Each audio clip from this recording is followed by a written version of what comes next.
मोहिनी एकादशी की व्रत कथा। नमस्कार। आप सभी को मोहिनी एकादशी के पावन पर्व की हार्दिक शुभकामनाएं। आज हम सुनेंगे मोहिनी एकादशी की कथा। वैशाख शुक्ल पक्ष की एकादशी को मोहिनी एकादशी के रूप में मनाया जाता है। इस दिन भगवान विष्णु के मोहिनी अवतार की पूजा अर्चना की जाती है और श्रद्धा पूर्वक व्रत रखा जाता है। मान्यता है कि इस दिन मोहिनी एकादशी की व्रत कथा सुनने से सभी मनोकामनाएं पूर्ण होती है। मोहिनी एकादशी के महत्व के बारे में विष्णु पुराण से लेकर पद्म पुराण तक में वर्णन मिलता है। पद्म पुराण के अनुसार मोहिनी एकादशी का महत्व स्वयं श्री राम और महर्षि वशिष्ठ के बीच हुए संवाद में बताया गया है।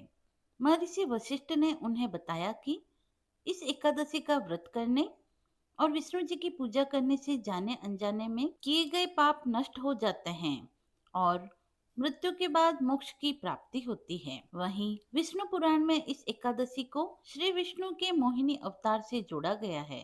मोहिनी स्वरूप रखकर श्री विष्णु ने असुरों को मोहित कर देवताओं को अमृत का पान कराया था। ऐसा करके उन्होंने धर्म की रक्षा की थी। इसीलिए इस एकादशी का व्रत रखने से मोह पाप मुक्ति मिलती है। तो आइए इन दोनों ही कथाओं का श्रवण करते हैं। मोहिनी एकादशी की पौराणिक कथा के अनुसार भगवान विष्णु ने सृष्टि और देवताओं को बचाने के लिए कई बार अलग अलग रूप धारण किए।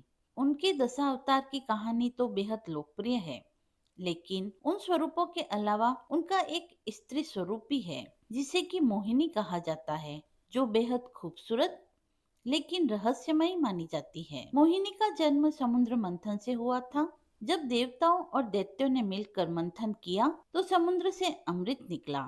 दैत्य बलपूर्वक अमृत को हड़पना चाहते थे, तब विष्णु जी ने मोहिनी रूप धारण किया, जो एक अत्यंत सुंदर मनमोहक स्त्री का रूप था, जिसने असुरों को मोह में डाल दिया। मोहिनी ने उन्हें विश्वास दिलाया कि वह निष्पक्ष रूप से अमृत बांटेगी। असुर मोहिनी के सौंदर्य में इतने मोहित हो गए थे कि बिना सोचे समझे सब अमृत उसे सौंप बैठे। मोहिनी ने चतुराई से अमृत देवताओं को पिला दिया और इस प्रकार देवताओं को अमृतत्व प्राप्त हुआ। इस कहानी से हमें यह शिक्षा मिलती है कि पेड़ की जड़ में पानी देने से पूरा पेड़, तना, टहनियाँ, पत्ते सभी हरे भरे और जीवित होते हैं। वैसे ही भगवान के लिए किए गए कर्म से सारे परिणाम भी सभी के लिए लाभकारी होते हैं। अर्थात जो भगवान की शरण में रहता है उसे अमृतत्व की प्राप्ति होती है और जो भगवान के विरुद्ध रहता है उनके हाथ में अमृत आकर भी उन्हें अमृत की प्राप्ति नहीं होती। तो आइए पूरी श्रद्धा और भक्ति के साथ मोहिनी एकादशी की कथा का श्रवण करें। युधिष्ठिर ने पूछा, जनार्दन, वैशाख मास के शुक्ल पक्ष में किस नाम की एकादशी होती है? उसका क्या फल होता है और उसके लिए कौन सी विधि है? भगवान श्री कृष्ण बोले, महाराज, वैशाख मास के शुक्ल पक्ष में जो एकादशी आती है उसका नाम मोहिनी एकादशी है। पूर्व काल में परम बुद्धिमान श्री रामचंद्र जी ने महर्षि वशिष्ठ से यही बात पूछी थी जिसे आज तुम मुझसे पूछ रहे हो। श्री रामचंद्र जी ने कहा, भगवान, जो समस्त पापों का क्षय तथा सब प्रकार के दुखों का निवारण करने वाला व्रतों में उत्तम व्रत हो, उसे मैं सुनना चाहता हूँ। वशिष्ठ जी बोले, श्री राम, तुमने बहुत ही उत्तम बात पूछी है।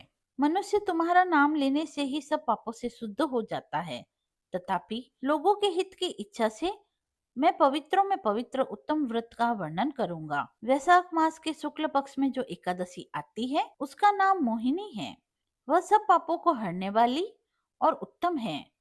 उस व्रत के प्रभाव से मनुष्य मोहजाल तथा पातक समूह से छुटकारा पा जाता है। इस संबंध में तुम एक कथा सुनो। सरस्वती नदी के रमणीय तट पर भद्रावती नाम की सुंदर नगरी है। वहाँ धृतिमान नामक राजा, जो चंद्रवंश में उत्पन्न और सत्य प्रतिज्ञ थे, राज्य करते थे। उसी नगर में एक वैश्य भी रहता था, जो धन धान्य से परिपूर्ण और समृद्धिशाली था। उसका नाम था धनपाल। वह सदा पुण्य कर्म में लगा रहता था। दूसरों के लिए पौशाल, कुआं, मठ, बगीचा, पोखर और घर बनवाया करता था। भगवान विष्णु की भक्ति में उसका हार्दिक अनुराग था। वह सदैव शांत रहता था। उसके 5 पुत्र थे, सुमना, धुतिमान, मेधावी, सुकृत और दृष्ट बुद्धि। दृष्ट बुद्धि पांचवा पुत्र था। वह सदा बड़े बड़े पापों में ही संलग्न रहता था। जुए आदि व्यभिचार में उसकी बड़ी आसक्ति थी। वह वैश्याओं से मिलने के लिए लालायित रहता था। उसकी बुद्धि न तो देवताओं के पूजन में लगती थी और न पितरों तथा ब्राह्मणों के सत्कार में। वह दुष्टात्मा अन्याय के मार्ग पर चलकर पिता का धन बर्बाद किया करता था। एक दिन वह वेश्या के गले में बांह डाले चौराहे पर घूमता देखा गया। तब पिता ने उसे घर से निकाल दिया तथा बंधु बांधवों ने भी उसका परित्याग कर दिया। अब वह दिन रात दुख और शोक में डूबा तथा कष्ट पर कष्ट उठाता हुआ इधर उधर भटकने लगा। एक दिन किसी पुण्य के उदय होने से वह महर्षि कौंडिन्य के आश्रम में जा पहुंचा। वैशाख का महीना था। तपोधन कौंडिन्य गंगा जी में स्नान करके आए थे। दृष्ट बुद्धि शोक के भार से पीड़ित हो मुनिवर कौंडिन्य के पास गया और हाथ जोड़कर सामने खड़ा होकर बोला, ब्राह्मण, मुझ पर दया करें। कोई ऐसा व्रत बतलाएं जिसके पुण्य के प्रभाव से मेरी मुक्ति हो। कौंडिन्य जी बोले, वैशाख के शुक्ल पक्ष में मोहिनी नाम से प्रसिद्ध एकादशी का व्रत करो।